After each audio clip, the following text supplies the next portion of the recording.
Assalomu alaykum. Bugun 9-may. Men kutgan gilos Red Pacific. Shuncha yildan beri O'zbekistonga chiqarmayotganim bitta sababi buni mevasini ko'rishdi O'zbekistonda, pish davrini o'rganish.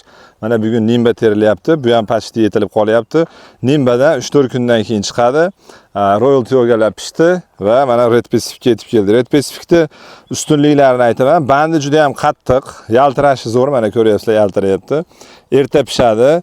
Buni kutadigan bo'lsanglar, Chilidan Xitoyga shakari 25 x bo'lganda, ichi ham qorayganda jo'natiladi. Hozir mana eng qizarganini ichini ko'rsataman.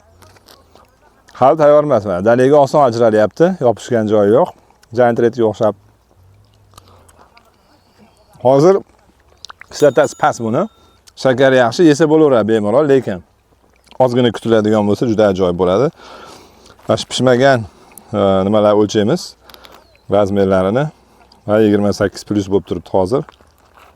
Yiriklari bir haftada men o'ylayman 28-30 ga juda katta qismi o'tadi va ertaroq terish imkoniyatini beradi.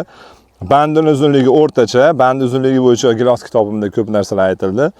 Ya'ni 2 cm dan uzun bo'lsa, band uzun o'rta hisoblanadi. Juda ham uzun emas, o'rtacha bemalol tersa bo'ladi. Mana bandining qattiqligini ko'rishimiz mumkin. Ovozi ham eshitilar balki. Bunisi chiqmadi ham даже. Zo'r. Ya'ni bu uzoq turishini, uzoqqa yetib borishini belgilaridan bittasi. Red Pacificga zakaz qilinglar. O'zini o'zi changlatadi.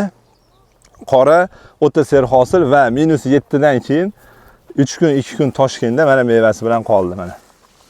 Hozir turibdi mevalari bilan. Bu yoqdan ham ko'rishimiz mumkin mana. Bu yoqda yana ham yillar bor shekilli. Zo'r giloslardan biri. Biz tavsiya qilamiz. Xudo xolasa murojaat qilishingiz mumkin.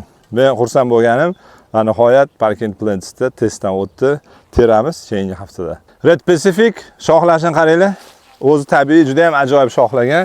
Mana yon shoxlar qaranglar. Zo'r. Yana bitta narsani aytmoqman. Karsillashi ham bor bu gilosda. Dalaga ajralar. Zo'r. Kelajak Red Pacific xudo xolasa o'zini changlatishi eng katta ustunliklardan bittasi. Giant Red 2 qatorda bor. Hozirgi kunga kelib hali pishgan yo'q giloslarimiz mana.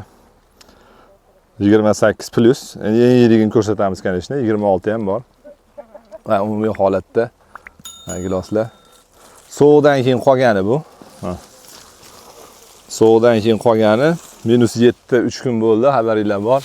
Toshkent viloyati yuqori Chirchiqdamiz. Shunda ham qolib meva qilyapti. Bu yomon natija emas, xudo xolasa. Royal Tiogani urdi. Buni har doim aytamiz, sovuqqa eki bo'lmaydi deb. Royal Tioga 99% yo'q meva. Coral mana Giant Red, Nimba to'la, hozir hammasini ko'rsatamiz. Mana Sweet Arenaga yetib keldik.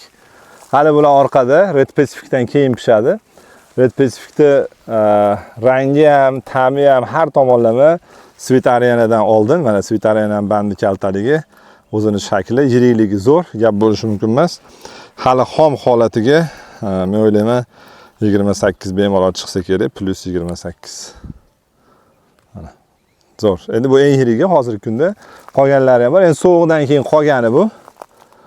Umumiy holatda yoyilib o'sishi, shoxlanishi idealli, zo'r daraxt, yaxshi chiroyli qilib o'stirsa bo'ladi. Biz bo'yini mana ko'ryapsizlar.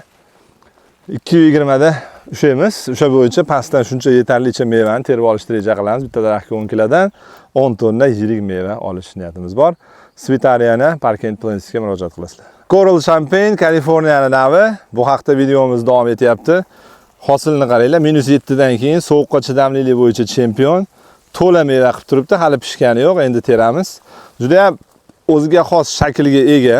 Buni ajratmoqchi bo'lsanglar, mana hozir usti to'rtburchak, mana to'rtburchak va arig'i bu tomoni mana kengayib ketgan, mana to'rtburchak. Sambaga o'xshab ketadi bir tomondan, samba kechroq pishadi. Bu erta pishyapti, o'ta serhosil, o'zini changlatadigan navlardan. Xonadonlar uchun eng zo'ri, sovuqqa chidamli, o'zini o'zi changlatadi va tez hosilga kiradi. 1 yoshli shoxlar yonida meva qilyapti mana. Mana o'tgan yil o'sgan shoximiz, bu yilgisi. O'tgan yilgining tagida ham mana meva qilyapti. O'z 1 yoshlilar meva qiladi, sekin o'sganda mana. Mana hamma meva 1 yoshli tagdan paydo bo'lyapti. Bular sal kechroq ham qo'zg'aladi, mana mevani qaranglar. Juda ham ajoyib, o'ta serhosil, bu pishgani yo'q. Hali potensialini ko'rsatamiz. 26-28 kalibri ko'rildi. Yirik deb aytolmayman, 28-30 deb. Men o'ylayman, sovuqqa chidamliligi bu eng katta ustunligi. Yomg'irda yorilishga ham yaxshi chidab beradigan bo'lsa, zonalarga joylashimiz kerak bo'ladi. Joy bo'ldi. Parkent Plansda Nimba namimiz terishni boshladik. Mana terib kelyapti. Sekin tushaveramiz. Razmerlarni ko'radigan bo'lsak, 28+ 30 ga ham tortadiganlari bor. Xudo xolasa mevalar juda ham yirik. Erta pisharlarda eng zo'r navi bu Nimba hisoblanadi. Ertaga yomg'ir berganligi uchun bugun terib tugatishimiz kerak. Yomg'irda bilamiz, hamma giloslar yumshaydi, yorilish ehtimoli kattalashadi. Shuning uchun bu narsalarni oldini olish uchun biz bugun terishga qaror qildik. Assalomu alaykum. 14-may 2026-yil. Yaqinda 2-3 kun oldin katta yomg'ir yog'di Toshkentda. Hozir yuqori Chirchiqda Parkent Plansdamiz. 35 mm juda ham ko'p yomg'ir yog'di. Hamma yo'q loy bo'lib yotibdi. Bu yerda Coral Champagne degan yangi Kaliforniyaning navini oldida turibmiz. Bu sovuq -7 dan keyin 3 kunlikdan keyin eng ko'p hosil qilgan nav bo'ldi. Ya'ni 20 xil navimiz ichida eng hosildori shu bo'ldi. Hozirgi kunga kelib hali pishgani yo'q, lekin terimni sekin boshlanyapti. Razmerini mana ko'ryapsiz, 29 ga yaqinlashib qoldi. Bu eng yiriklari. Bandini uzunligi 2 sm, ya'ni kalta hisoblanadi. Bu 28 ekan mana. Hozirgi kunda 26-28 ga tortyapti. 30'lari ham bor. Ozgina yana kutadiganimiz, shuncha yomg'irdan keyin yorilgani yo'q. Mana turibdi, hozir daraxtni o'zida ko'rishimiz kerak. Mana hosildorligi. Yorilgani yo'q, yumshagani ham yo'q. Ya'ni yomg'irni zo'r ko'tardi, hosildorligi ham zo'r. Mana bu yerda ham bor, mana mevalar. Hozir yana boshqa joylarimizda ham ko'proq mevalar ko'rsatamiz. Bu oldingi kuni o'tgan haftada olgan videolarimiz ham bor. O'shalar bilan ham solishtirib olasizlar. U paytda meva juda ko'p edi, maydaroq ko'rinuvdi, yo'q, lekin razmeri hozirgi kunga yetib keldi. Ko'rildi, mana hozir yeb ko'rishim kerak. Bandini uzilishi ham qattiq. Hech qanday giberelin sepilgani yo'q. Shu holatda turibdi. Giberelin sepiladigan bo'lsa 3-4 kun kechikib, yana ham qattiqlashadi. Hech qanaqangi uchida ham yorilish yo'q. Umuman band tomonda ham shuncha pishishga qizarayotgan paytda shuncha yomg'irdan keyin yorilmasligi, sovuqqa chidamliligi, o'ta ser hosilligi va ta'mini shirinligi, men o'ylayman, ko'rildi kelajakda bog'larga, xonadonlarga ekish uchun eng yaxshi navlardan bittasi qiladi. O'zini o'zi changlatadi. Danligi zo'r ajralyapti. Bundan tashqari yana boshqa gilos navlarimiz bor. Red Pacific, Bulga, Coral Champagne, Nimba, Sweet Stephanie, Valina va boshqa yana ko'plab giloslarni aloqaga chiqaryapmiz. Nasib qilsa murojaat qilasizlar. 2027 kuzga tayyorlashimiz uchun hozir murojaat qiladigan bo'lsanglar 26 da ulaymiz va VSL 2, Kremsk 5 payvandligida va Kremsk 6 polukarligida zijroq qilib ekish imkoniyati paydo bo'lyapti. 4,5 metrga 1,5-2 metr qilib lider usulida ekish mumkin. Kremsk 6 ni bu yana ham tezroq va ko'proq hosil olishimizga yordam beradi. Zichlashtirish bu faqat yuqori hosilga olib boradi, aql doirasida. Sekin tonnaga 3-yilda, 4-yilda maksimal gilos tonnasiga chiqishga, maksimal deganda solishtirma nisbatan aytyapman. Ya'ni 3-4-yilda boshqa payvandlar bera olmaydi. Bu tonnaga o'ta oladi, xudo xolasa. O'shaning uchun murojaat qilinglar. Katta yangilik turibmiz. Rahmat. Assalomu alaykum. Mana Coral Champagne Cristal ham deb atashadi Ispaniyada. Ko'rib turibsizlar, potensialda hosildorlik o'ta yuqori. Bu sovuq -7, 3 kun sovuqdan keyin qolgan mevalar. O'shaning uchun buni Coralda men yoqtirayotgan joyim Toshkent viloyatiga, xonadonlarga ekmoqchi bo'lganlar bo'ladigan bo'lsa, sovuqqa chidamli nav sifatida o'ta ser hosil va pishgan qoraytirib sekin terib yilaveradi xonadonda. Yirikligi 30 gacha boryapti. To'g'ri, bu tabiati o'ta yirik gilos emas, lekin sovuqda, yomg'irdan keyin umuman yorilmagan. Mana yaqinda bugun 14-may bo'lsa, 2 kun oldin juda katta yomg'ir yog'di, 35 mm, ya'ni 350 tonna 1 gektarga suv tushgan. Shunda ham mana yorilgani yo'q. Giloslarimiz yaxshi bo'lib turibdi. Shirin, kislotasi yo'q. Maza qilib xonadonda va bog'larda yetishtirish uchun juda ham ajoyib giloslardan. Mana mevalarni terib sekin yeyishimiz mumkin. Zo'r. Hozir mana Coral Champagne'dan keyin Nimbani ham ko'ryapmiz. Nimba terilib bo'lgan.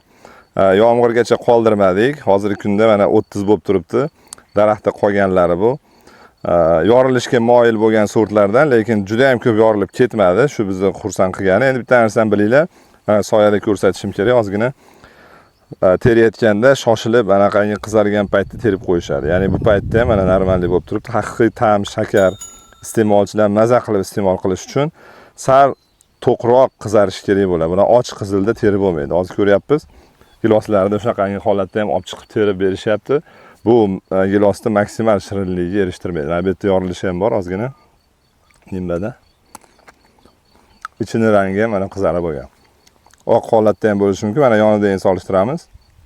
Bu yaxshi qizarmagan. Ichini ko'rsanglar, farqi bor. Shuning uchun bu pishdi, bu to'q qizilroq bo'lib turibdi. Ya'ni maksimal shakarga, ta'mga chiqishi uchun, ya'ni gilosda ta'mni beradigan narsa bu shakar. Shakar past bo'ladigan bo'lsa, u gilos hech kimga kerak yo'q. Yumshoq bo'lsa hech kimga kerak yo'q.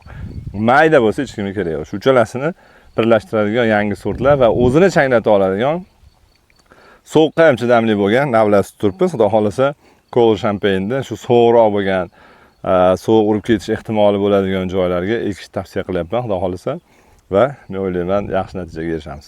Rahmat. Solishtirish uchun mana Coral'da videosini ko'rdinglar. Nimbamiz videosi bor. Undan keyin Red Pacific hammasi va undan keyin Svitariana pishyapti. Mana hozirgi meva juda ham kam, chunki sovuq urgan. -7 da Toshkentda sovuq urdi. 32 ga yaqin bo'lib turibdi hozir. Bu eng yiriklari, bandi kalti 2 sm Coralga o'xshagan. Yelkasining kengligi sababli mana Svitariana juda ham yirik. Haqiqatda yaxshi giloslardan bittasi. Yorilish ko'rmayapmiz hozircha. Bargni ichida hammasi meva kam bo'lganligi uchun kalsiy ham juda ham ko'p. Meva ko'payganda kalsiy kamayadi. Shuni hisobiga ham yorilish ko'proq bo'ladi. Shuning uchun kalsiy bilan ishlash o'ta muhim giloslarda. Bu yerda mana qolgan, shu sovuqdan keyin qolgan mana giloslarimiz bor. Bular hali rosmana pishgani ham yo'q va bitta narsani bilinglar, giloslarni ichini ochadigan bo'lsak, sal qizarishlarimiz yaxshilanadi. Mana bu yerda ham ozgina mevasi bor. Svitariana. Bu menimcha kichikroq bo'lsa kerak razmeri.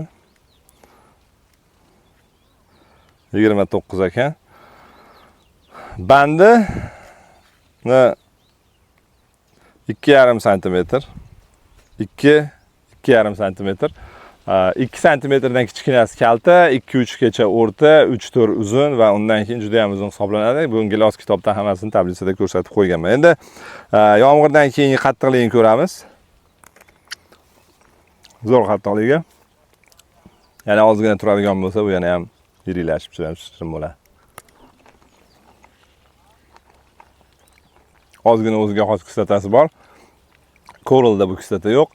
Red Pacific'da bu kislota yo'q. Shuning uchun ular shirinroq hisoblanadi, lekin buni shakar kislotasini balansi kislota ta'm beradi, bilasizlar. Bandini uzilishi qattiq. Bandini qalinligi ham yaxshi. Svitariana mana. Xudo xolasa 27 kuzga Maximum 14, Kremsk 5, Kremsk 6 kap payvandliklarda yetkazib berishimiz mumkin. Murojaat qilinglar. Hozircha payvandliklarimiz bor. Sog' bo'linglar.